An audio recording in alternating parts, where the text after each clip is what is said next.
Bani, kami dari kelas F, Prodi Agroekoteknologi dari Fakultas Pertanian, kelompok 108 dengan mata kuliah Digital Society, ingin mempresentasikan hasil pengerjaan kelompok kami yang membahas mengenai menuntut keadilan di balik piksel melalui audit digital atas ruang hidup masyarakat Sumatera yang terendam akibat aktivitas tambang.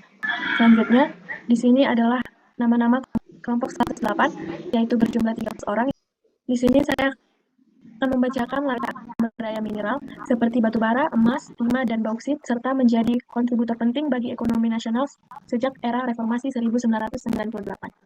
Namun, pertambangan intensif telah menyebabkan deforestasi besar-besaran, kerusakan lahan gambut, perubahan aliran sungai, dan pencemaran air, yang secara signifikan meningkatkan risiko banjir dan degradasi lingkungan di berbagai provinsi seperti Aceh, Riau, Sumatera Selatan, dan Bangka Belitung. Kerusakan ini tidak hanya mengancam ekosistem, tetapi juga memperparah dampak perubahan iklim. Dampak sosialnya sangat dirasakan oleh masyarakat lokal yang kehilangan ruang hidup, sumber mata pencaharian, dan menghadapi risiko kesehatan akibat banjir dan pencemaran. Sementara keuntungan tambang lebih banyak dinikmati korporasi dengan lemahnya penegakan hukum. Kondisi ini bertentangan dengan prinsip keadilan lingkungan dan keadilan dan perlindungan lingkungan di Sumatera. Selanjutnya akan dilanjutkan oleh teman saya. Pada fase yang pertama, yaitu digital sourcing dan data mining atau pengumpulan bukti digital, yang fokusnya pada pengumpulan data digital yang berkaitan dengan aktivitas pertambangan dan kejadian banjir di Sumatera. Yang pertama, menggunakan citra satelit resolusi menengah dan tinggi, data Sentinel-2 dengan resolusi 10 meter dan dimanfaatkan untuk pemantauan rutin guna mendeteksi pembukaan lahan tambang baru. Sementara itu, citra resolusi sangat tinggi seperti pada skop dan maksar digunakan untuk audit pendetail sehingga alat berat dan lubang tambang yang melanggar batas wilayah dapat teridentifikasi secara jelas. Yang kedua, menggunakan big data pemerintah melalui kebijakan One Map Police. Data MODI digunakan untuk memeriksa status izin usaha pertambangan, sedangkan data curah hujan dari BMKG membantu membedakan antara banjir yang murni disebabkan faktor alam dan banjir yang diperparah oleh kerusakan lingkungan akibat tambang. Yang ketiga, dilakukan digital crowdsourcing dengan menggunakan pengumpulan foto dan video berlabel GPS dari masyarakat lokal di Aceh, Jambi, dan Sumatera Selatan. Data ini berfungsi sebagai validasi lapangan secara real-time terhadap titik-titik genangan air. Melalui fase ini, bukti awal kerusakan lingkungan dapat dikumpulkan. Selanjutnya, metodologi fase kedua akan dibacakan oleh teman saya. Baik, untuk metodological fase 2, yakni spatial dan hydrological processing, pada tahap ini data satelit diolah untuk mengungkapkan dampak tambang secara ilmiah melalui analisa dan langsung menjadi tanah terbuka tanpa reklamasi, menandai potensi pelanggaran. Selanjutnya, dilakukannya pemodelan genangan dengan algoritma Normalized Difference Water Index, di mana digunakan untuk mengidentifikasi area air tergenang di lubang tambang dan luapan ke pemukiman. Terakhir, simulasi hidrologi 3D, memetakan arah aliran air menggunakan data LIDAR atau DEM untuk menunjukkan bahwa aktivitas tambang telah mengarahkan air hujan ke pemukiman, bukan ke... Baik, dilanjutkan dengan metodologi penanganan di fase ketiga. Selanjutnya ada fase 3, yaitu digital audit atau accountability. Tahap ini adalah inti dari menuntut keadilan, di mana yang pertama, forensik korporasi digital menyandingkan hasil peta kerusakan lahan dengan daftar pemegang izin tambang. Ini akan memunculkan daftar entitas bertanggung jawab berdasarkan bukti visual pixel. Yang kedua, penyusunan digital audit refer atau DAR, membuat laporan yang tidak hanya berisi angka, tetapi perbandingan visual interaktif seperti fitur slider sebelum PS sesudah yang mudah dipahami oleh hakim, media, maupun masyarakat awam. Yang ketiga, verifikasi drone thermal, menggunakan drone dengan sensor thermal untuk mendeteksi rembesan air dari dinding lubang. Baik, dilanjutkan dengan fase keempat.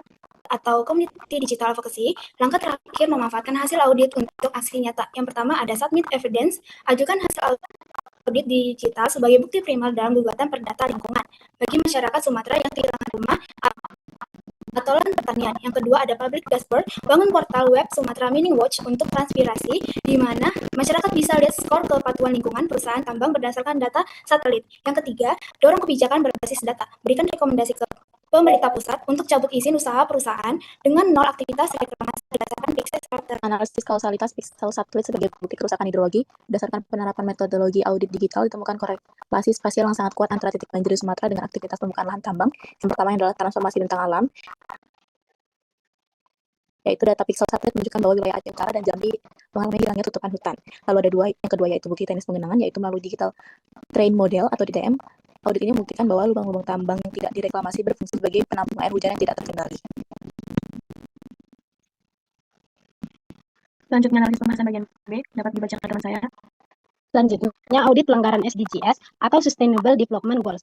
Analisis ini menginformasi bahwa aktivitas tambang di Sumatera secara sistematis menghambat pencapaian target SDGs. Yang pertama, pelanggaran SDG 13 atau aksi iklim atau climate action seperti penggundulan hutan 1 juta hektar di Sumatera dan pengeringan lahan gambut oleh tambang memicu emisi karbon masif dan memperburuk krisis iklim. Yang kedua ada pelanggaran SDG 6 dan 3, air bersih dan kesehatan. Limbah logam berat dan sedimen akibat aktivitas industri mencemari sungai yang menyebabkan krisis air bersih dan penurunan kesehatan masyarakat serta nelayan. Lalu yang ketiga ada pelanggaran SDG 12 atau produksi bertanggung jawab. Melakukan pelanggaran seperti pengabaian prinsip produksi ramah lingkungan, keuntungan ekonomi atau devisa tidak sebanding dengan kerusakan. Mengatasi asimetri informasi SDG 16, keadilan sosial yang disebabkan dalam latar belakang terjadi karena masyarakat buta terhadap data teknis di hulu. Yang pertama, digital advokasi. Dengan audit digital, hambatan akses informasi dapat diruntuhkan. Masyarakat kini memiliki senjata data yang setara dengan korporasi.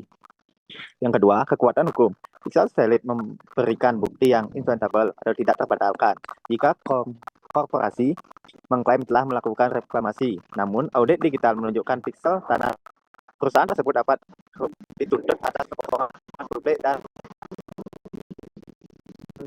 tahun 2009. Selanjutnya kesimpulan.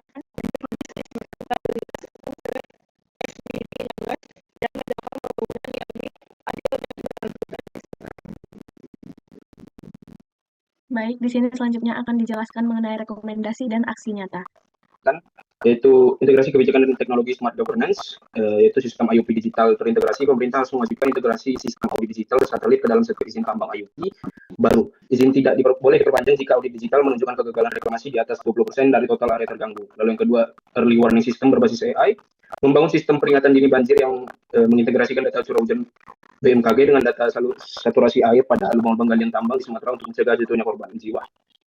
Selanjutnya adalah pemberdayaan dan literasi data. Yang pertama adalah sekolah advokasi digital, yaitu menginisiasi pelatihan literasi data bagi masyarakat lokal, petani dan komunitas adat di Aceh hingga Bangka Belitung, dengan tujuan agar masyarakat mampu melakukan siskamling digital. Selanjutnya ada transparansi dan akuntabilitas publik atau corporate responsibility. Yang pertama ada mandat open data yang mewajibkan setiap perusahaan tambang di Sumatera untuk mempublikasikan cerita drone resolusi tinggi secara berkala atau per kuartal di situs publik sebagai bentuk pertanggungjawaban reklamasi lahan. Yang kedua ada sertifikat mineral hijau yang memberikan label atau sertifikasi khusus bagi produk mineral atau batu bara, timah, bauksit yang melalui proses audit digital bersih dari pelanggaran lingkungan. Yang selanjutnya itu ada rekomendasi yang terakhir, penguatan penegakan hukum atau law enforcement. Di antaranya itu yang pertama ada Satgas Audit Ekologi Digital, yang kedua ada dana cadangan reklamasi digital. Baik, selanjutnya saya serahkan kepada moderator. Baik, maaf bila ada kesalahan kata. Sekian dan terima kasih.